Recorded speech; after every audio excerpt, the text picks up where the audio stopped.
9R1, série 30.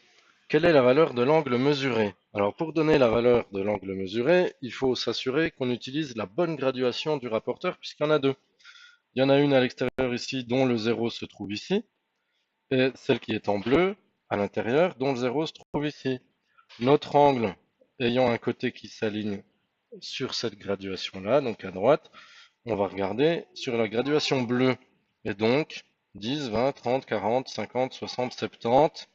1, 2, 3, 4, 5, 6. Donc, on lit ou on mesure 76 degrés.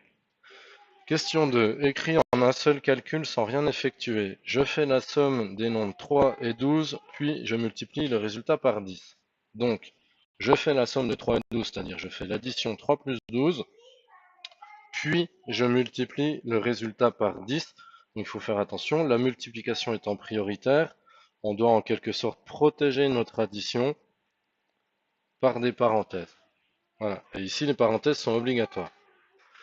Question 3. Dessine avec ton rapporteur un angle ABC de 80 degrés. Donc, un angle ABC, le sommet c'est B. Donc, on commence par tracer un côté, par exemple. Donc, A, B.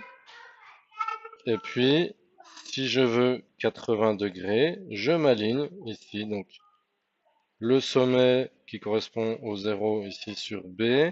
Je suis aligné ici et je vais chercher 80 degrés. Et là encore, il ne faut pas se tromper de graduation. Mon 0 étant aligné avec la graduation qui est à l'intérieur. Donc le 80 degrés, je vais le prendre là et surtout pas de l'autre côté. Donc mon 80 degrés est là. Hop, je m'aligne. Voilà, j'ai pas besoin d'aller tracer jusque sur les autres cases, mais au moins j'ai la direction. Je vais avoir C, donc A, B et C par exemple, et surtout ici, j'ai mes 80 degrés. Question 4. Écrit en un seul calcul sans effectuer.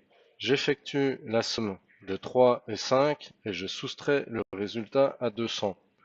Alors là, il faut faire attention, on soustrait le résultat à 200. Donc 200 va être le nombre de départ. Et donc on va lui soustraire quoi?